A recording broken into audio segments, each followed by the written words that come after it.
Point of Impact podcast with Rick McDaniel. Thanks for joining us today. Get ready to be inspired and motivated to live a high-impact life. Now, here's Rick. Welcome to the Point of Impact podcast. I'm Rick McDaniel. Great to have you with us again today. Excited because we're going to start a new theme, and the theme is problems. With everything that is happening in our country and world, it's time to focus on problems. How can we solve problems?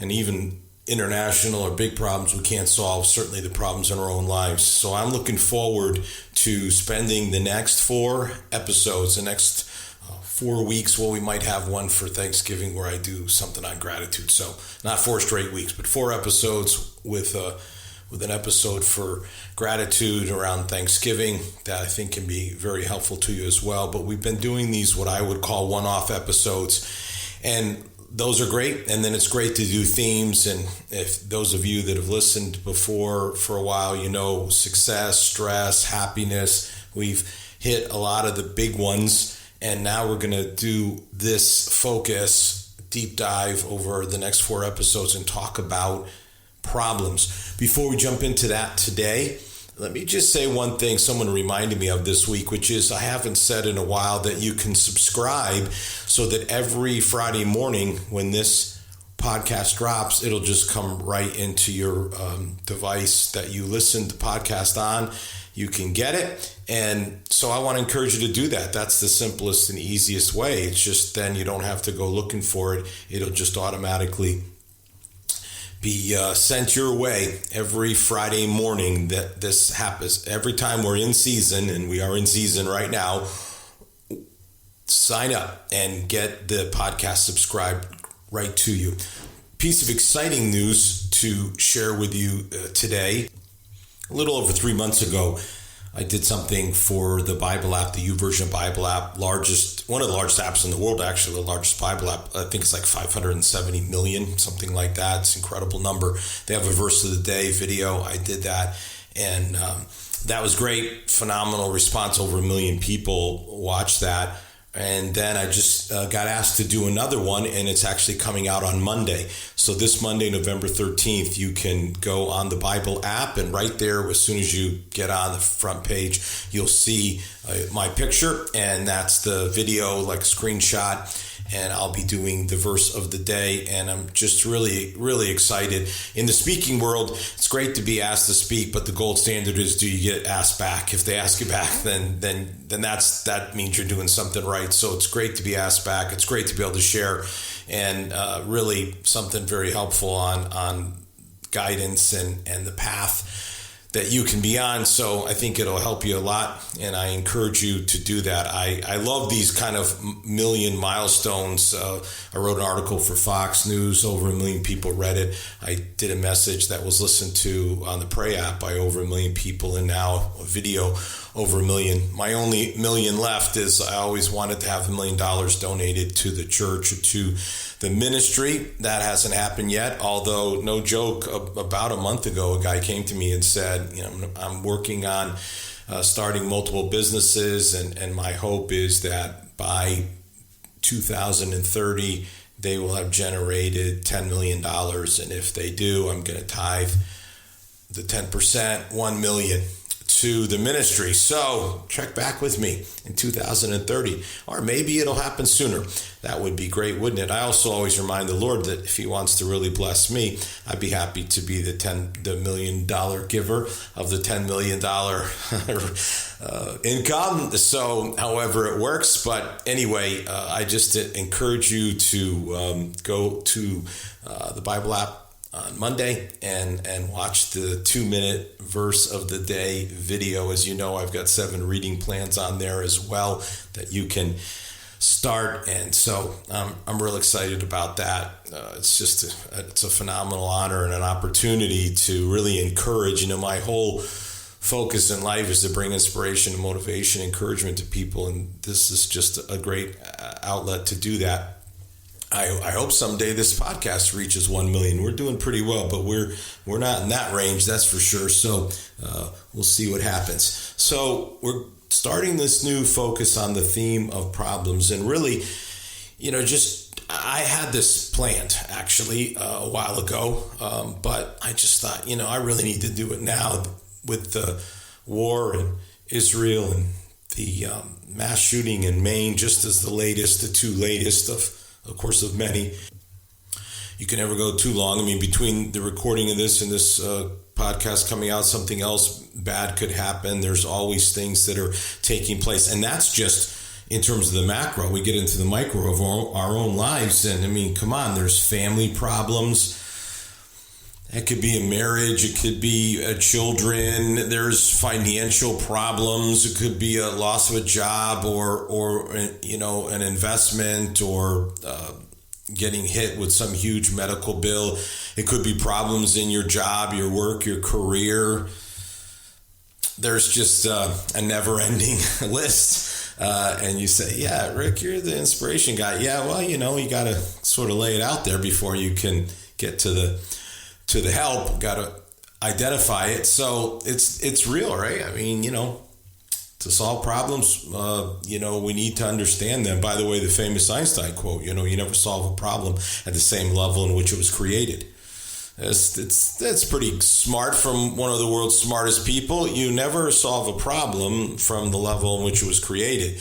And we will show you that in multiple ways over the next weeks. But starting here, just saying, look, it really begins today with understanding why there's so many problems. Before we can get into the solving of them, before we can get into some of the other things that we really do need to tackle in this series of podcast episodes on problems, this is just the most natural starting point is, why so many problems? And what I would say to you, very simply, is problems are the result of something. They are the result of something that happened. So I want to share with you 3 areas where I believe that problems are the result of something taking place. The first is problems are the result of choices. Sometimes poor decision making causes problems. It's true. I mean, it can be hard sometimes to maybe accept, but it's true. Deciding something and then turning out that decision was a bad decision. So you can have, just look real quick. If you think about financial problems, you can make bad decisions, get into debt, and then all of a sudden that can result in financial problems because you're overextended. Health problems, you can make bad decisions and not exercise and not eat right, and then you have health problems. These are the result of choices that we make. Now, again, not all problems, but we're starting here. If you look at it from, say, a Christian or a biblical perspective, it comes down to disobedience, sin, disobeying God's teachings, and that results in something not good happening in your life. It's really the success principles, the law of the harvest. Now, the law of the harvest works both ways, right? You reap what you sow. You sow in effort, you sow in creativity, you sow in innovation, you sow in hard work, and there's good things that you will reap. But if you sow in bad decisions, then you can end up reaping problems. That's the reality. That's the truth of how things work. And so this is a part of what happens in terms of choices. I read this one time. It's just, I thought it was just kind of fun. This is a bricklayer who applied for sick leave. I arrived at the job after the storm, checked the building out, saw the top needed repairs. I rigged up a hoist and a boom, attached the rope to a barrel, pulled bricks to the top. When he pulled the barrel to the top, I secured the rope at the bottom. After repairing the building, went back to fill the barrel with the leftover bricks. I went down and released the rope to lower the bricks, and the barrel was heavier than I am, and that jerked me off the ground. I decided to hang on. Halfway up, I met the barrel coming down and received a blow on the shoulder. I hung on and went to the top, where I hit my head on the boom and caught my fingers in the pulley. In the meantime, the barrel hit the ground and burst open, throwing bricks all over.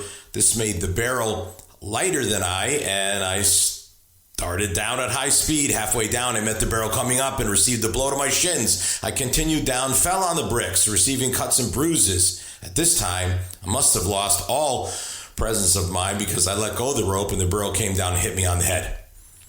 So, okay, you can have a little fun with it, but, stuff, we can make choices and sometimes they can compound, that's the problem. If you make good choices, like following the leadership of Jesus as your Lord or leader, then, you can receive a lot of blessings. But if you make bad choices, then, then you receive the other result. I would also say, by the way, and I really think it's important to say in terms of, choices that you make, and then sometimes a good choice creates a problem. How about that? Not all just bad choices. You can make a good choice to stand up for something that's right or that's moral or that's true, ethical. You can make an integrity decision and you can end up losing your job over something like that. You can make an integrity decision and end up suffering negative consequences. Problems enter into your life that really shouldn't happen, right? Based on what I was saying earlier. Well, yeah, you make bad choices and then that creates problems. But sometimes even a good choice can create a problem. The bottom line in all of this is the reality that problems are the result of choices. There's no doubt about that. And again, if we want to go on the macro scale and look at things, there's always issues there that involve choices that were made and choices that people make or countries make or groups within a country make, and then those choices end up leading to all kinds of horrific, terrible problems. I mean, the most obvious one, I guess, would just be, these Hamas people break into Israel and just indiscriminately kill people. I mean, children and elderly people. I mean, handicapped people. It's just unreal. And so, of course, that choice then now leads to where we are now in this war situation. And that's just a very macro kind of simplistic way of looking at it. But it's true. It's the basic sowing and reaping principle, the harvest principle that I was talking about. So problems are the result of choices. That's the first one. Problems are the result of outside influences. In other words, there's natural disasters, for instance. There's things that can happen to you, and it's just like, I have no control over this. I have no control over the storm and the tree hitting my house. These sorts of things take place, and it happens, and on and on. The list can go: a fire, a flood. There's all kinds of things that can take place over which we have no control. They're sometimes referred to as acts of God. I don't know about that, but certainly they are things outside of our human finite ability. And so this happens, this takes place, and this is a good counterbalance to what I was saying earlier about the choices that we may create problems. So that's part of it. And then there's other times when we've done nothing, absolutely nothing. And this can go into other areas. Like I mentioned, like sickness can come from not exercising and eating a healthy diet. And that is true. However, as we know, sickness can come upon someone who's absolutely perfectly healthy. You haven't done anything. You've done all the right things. I always think about the marathon guy, Bill Rogers, one of the most famous marathoners. I mean, like an absolute icon in the running world, and the guy dies of a heart attack. You think if there's somebody who's not going to die of a heart attack, it's going to be Bill Rogers, the marathoner. And in fact, he ends up dying of a heart attack. So these things can happen. You can lose your job because of your performance is poor, and it was identified to you, and you were put on a a PIP, a personal improvement plan, and you didn't improve and you lost your job. That's on you. But there can be like things over which you have no control, macro issues that take place, and the company has to downsize and you lose your job. So it can go either way. Accidents, again, I mean, I had a 22-year-old kid hit me in the back panel, the back driver's side of my car, and spin my car right out. It was absolutely terrifying. It could have been so bad if I was driving like a top heavy SUV or something, or a pickup truck with no weight in the back. Forget about it. But fortunately, I wasn't. Even though they hardly make sedans anymore, a good old sedan saved my life. Certainly saved me a trip to the hospital for sure. So that problem, what kind of problem? Well, I mean, I was on my way to Niagara Falls. It caused me all kinds of problems. That entire trip was just a series of problems. All began, there were probably 4 or 5 after, but they all started with the fact that this guy crashes my car and I have to go and get a rental car, and then all the other things that are involved there. Then there's the fact that it has been 4 months and I still don't have my car back. 4 months. And let me just say what an enormous amount of problems that has created. Outside influences. Some kid doesn't know what he's doing, doesn't know how to, got cited by the police, but it's his fault, sure, but that doesn't really help me. All right, so there's times when life is not fair, and nowhere in the Bible, by the way, if you're saying, well, isn't life supposed to be fair? No. In fact, Jesus one time was like, so the tower fell, and who was at fault? And basically Jesus is saying no one was at fault. There's things that happen. Sometimes it's the choices of other people. A 22-year-old kid who doesn't know how to drive. So it's beyond our control. It's nothing that we can, do about it. It's just, that's the way that it works sometimes. As unappealing as that is, to think that things outside of our control, but we all know what this is like. We all know. And even if you look at some of these macro issues and you look at how like world problems can affect the stock market, which can affect your investments, your retirement, or whatever else, there's all these things that can take place that you're like, what's this got to do with me? And it doesn't have anything to do with you until it does.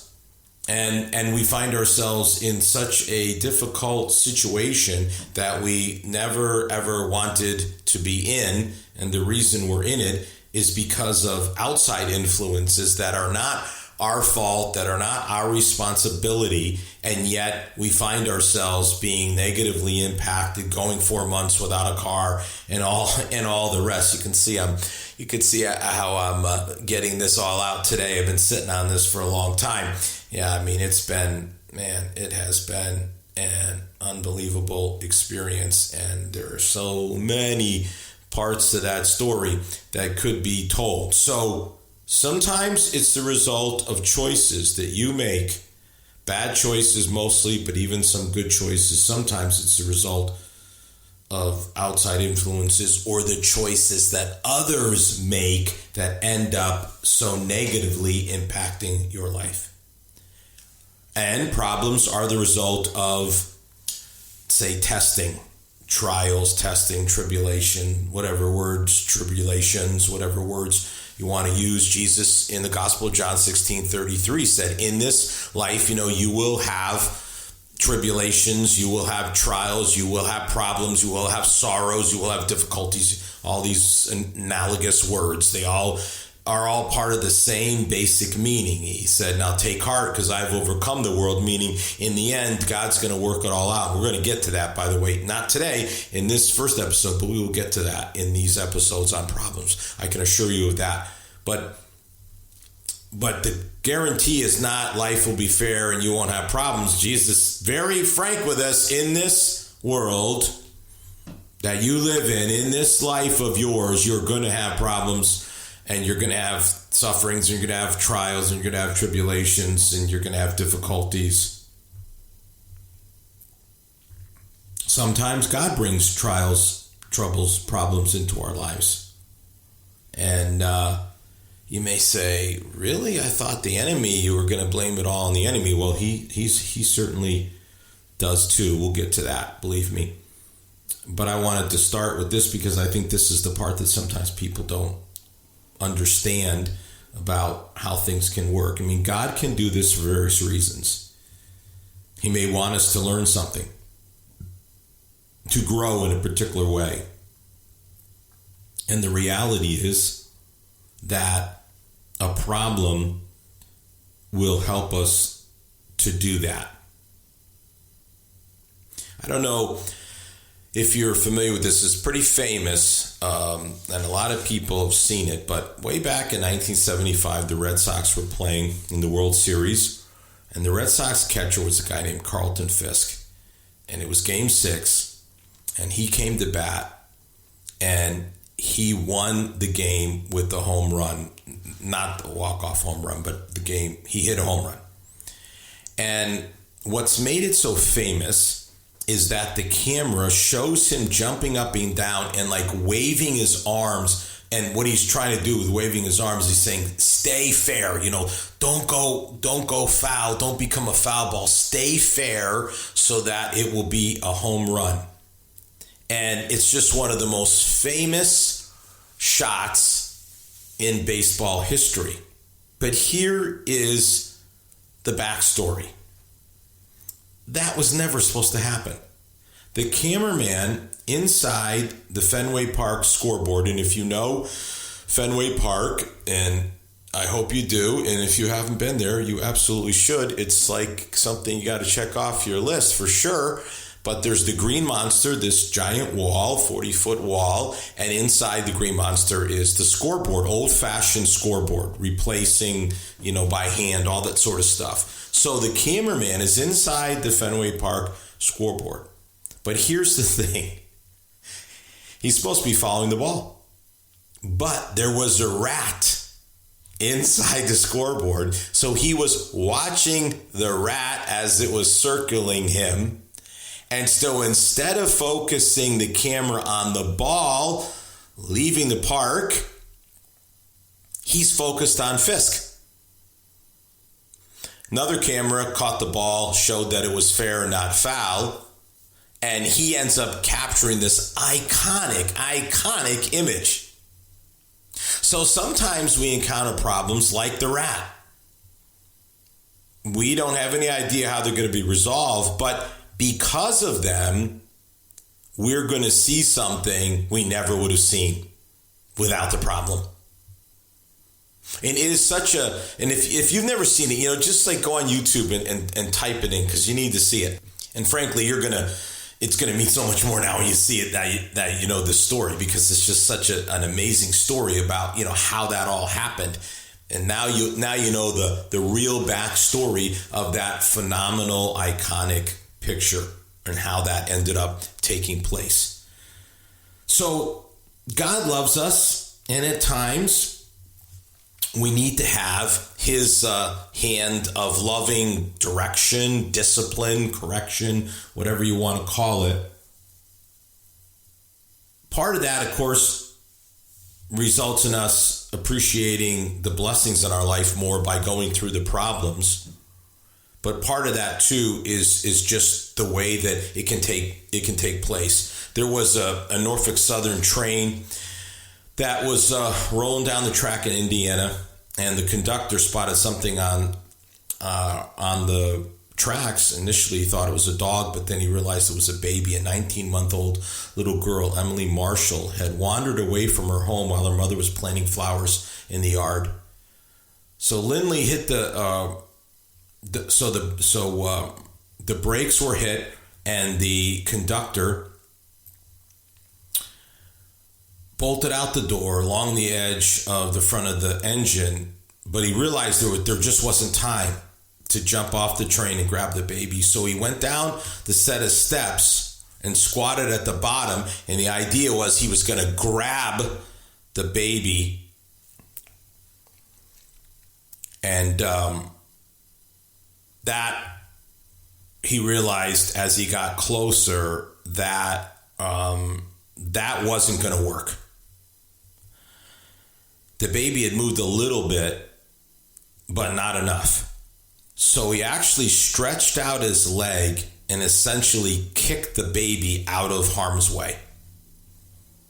He then jumped off the train and picked up the little girl, put her in his arms. Now she ended up with a cut on her head.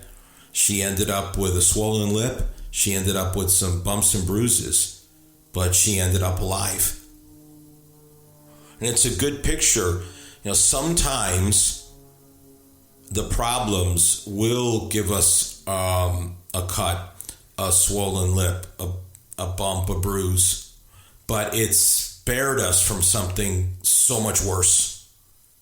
And sometimes that God sort of has to hurt us in order to save us. And let me say it to you this way, because it's a famous phrase. It's not mine, but I like to use it. God would rather hurt your feelings than hurt your future. God would rather hurt your feelings than hurt your future. So sometimes God actually uses problems to hurt our feelings so that our future doesn't get wrecked, ruined, or destroyed. He loves us enough to cause us to have to learn something. Now, I've always said, God, you don't have to put me on my back in a hospital bed. I'm listening. I'm ready to learn. And I would encourage you to pray that prayer, because I want to tell you, I've never been on my back in a hospital bed in my entire life. So if you want to avoid spending a night in a hospital or longer and have to deal with some of those things, then by all means pray, God, I don't need that. Just show me what you want me to learn and I'll learn. But the fact is that some of us are stubborn and some of us maybe can't learn any other way unless it's something that severe, that it gets our attention to the level that we finally go, okay, maybe I need to listen here. And sometimes God causes problems because he's going to spare us again from something like, maybe not even like the story with the bumps and the bruises, but like the story of the people that were leaving their cabin in the mountains because the snowstorm is getting so bad, and on the way down, very narrow road and snow, and driving a big Suburban and kind of like jackknifed and blocked the road, and there was somebody coming up that was trying to get into the cabin, and that person never was able to get to their cabin. But guess what happened? There was an avalanche and their cabin was completely destroyed. So they would have been in the cabin and died, but because of the jackknife situation, it didn't cause them any harm. Not like the baby with the bumps and the bruises and the cuts. They just didn't get where they thought they wanted to go and wanted to go and thought they should go. But because they didn't go there, they got spared. So sometimes a problem, a delay, turns out to be something very good for you. Now, as I said earlier, the enemy of our souls will oppose us and cause problems for us. So I'm not saying everything, all bad things come from God. In fact, most bad things have nothing to do with God's plan for us. Almost all the bad things come from the enemy, who, according to his description from Jesus, he's a liar and he comes to steal, kill, and destroy. So when you see lies and you see deception and destruction, you see the handiwork of the enemy. You don't see the handiwork of God. I can tell you that. So the results can come from just all the bad things that the enemy does in this world, and that can end up negatively impacting our lives. The good news is, as Jesus said, I've overcome the world. So even when bad things happen to good people, God can turn around those bad things and work them out for the good. And that is what the Bible teaches, that God can work things for the good.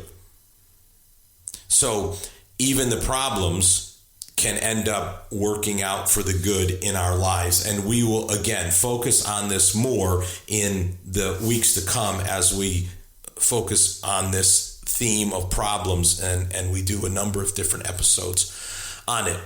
So this is the beginning one, just to kind of frame for us, why are there so many problems, and why do I have problems in my life? So here's at least 3 results that create problems in our lives, and now we can move forward into seeing how we might be able to solve them and what can come out of them. Look forward to seeing you next week. Have a great week. You've been listening to the Point of Impact podcast with Rick McDaniel. Thanks for tuning in, and we look forward to you joining us for our next episode.